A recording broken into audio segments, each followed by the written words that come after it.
truly honored to introduce the head of the worldwide Ahmadiyya Muslim community and the fifth successor of the promised Messiah, HAZRAT Mirza MASROOR Ahmad.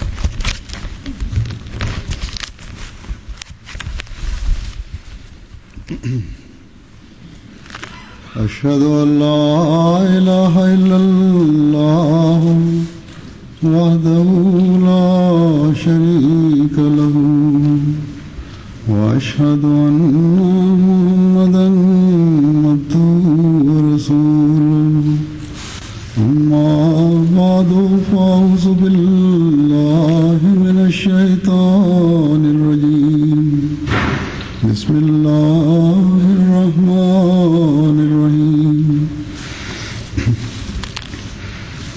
Lord Mayors, Honorable MPs, fellow religious leaders, distinguished guests, Assalamu alaikum wa rahmatullahi wa barakatuh. Peace and blessings of Allah be upon you all. We are gathered once again in this hall today to listen to one another. I am also thankful to the MPs who have extended kind words for the community. And I also thank you all who have come here to listen.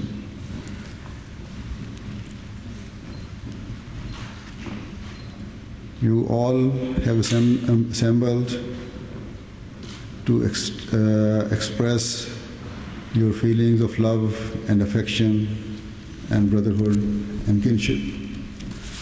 Firstly, I am grateful to all of you decent people, some new faces and some familiar friends who have accepted our invitation to be with us today.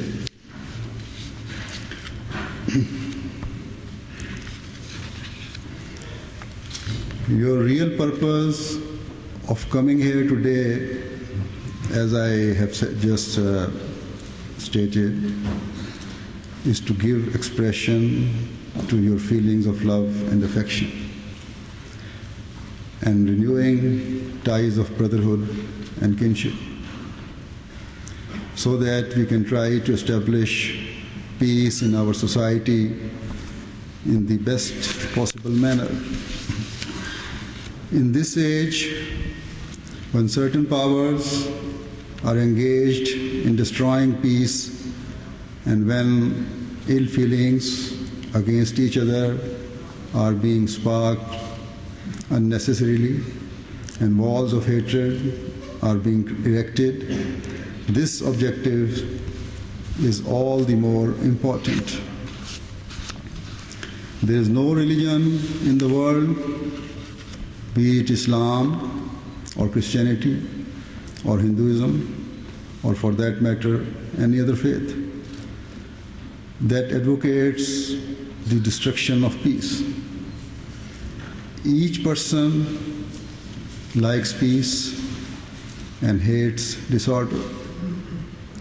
Every heart is inclined towards good deeds, and every good-natured person wants that peace should be established in the world. Everyone is restless in attaining this objective of peace. Some of you may indeed already be working towards peace in your own domain. So our coming together is a link of that same chain of human endeavor.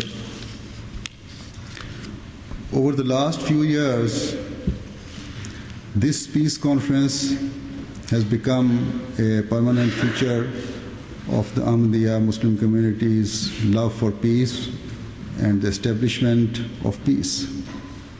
Therefore, in this context, I will present a few matters with reference to my faith, because in this materialistic world, religion, and in particular Islam, is being blamed for causing division amongst people. Whereas Islam requires one to be pure-hearted about others and to prefer and desire peace. Unfortunately, those within Islam and those beyond have both tried to tarnish this attractive image of Islam and this facet of its picture. If any excesses have been committed by one side, the other side has tried to fan the flames of hatred.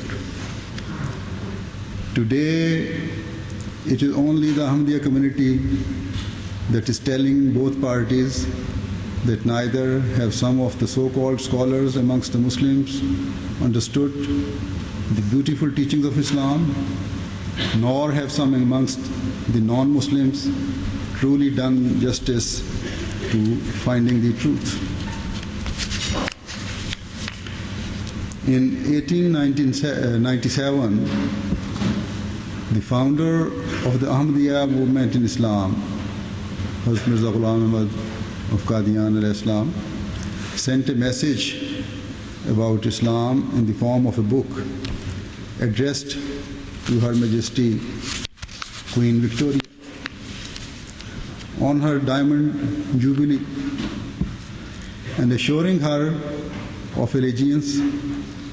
In this, he also added, "Yes, I accept that the behavior of some ignorant Muslims is not good, and there are foolish habits to be found in them, such as a few barbaric Muslims call the cruel shedding of blood as jihad. The confrontation of subjects against a just ruler is termed rebellion and not jihad, and one who violates covenants and commits evil instead of doing a good deed and kills the innocent is called a tyrant and not a conqueror."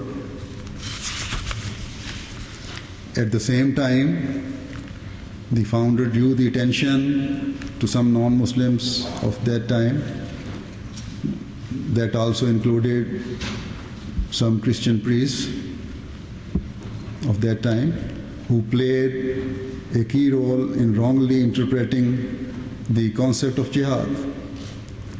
And nowadays we see that the media in some countries and some so-called well-educated persons are playing a similar role in attributing unfairly and contrary to all evidence the concept of a ceaseless jihad to the Holy Quran.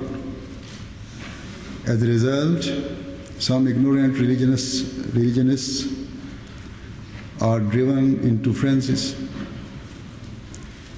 Some ignorant Muslims think that whereas their own scholars are urging them towards jihad, the opponents of Islam are also telling them that the Quran gives the commandment of jihad, and it is unsparing and harsh about every matter.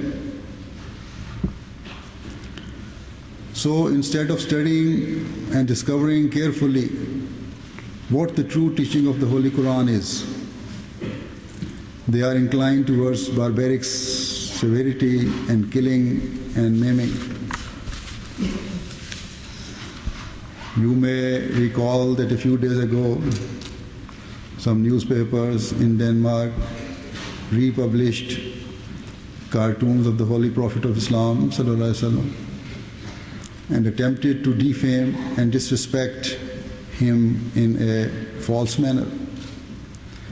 Will this improve mutual relations?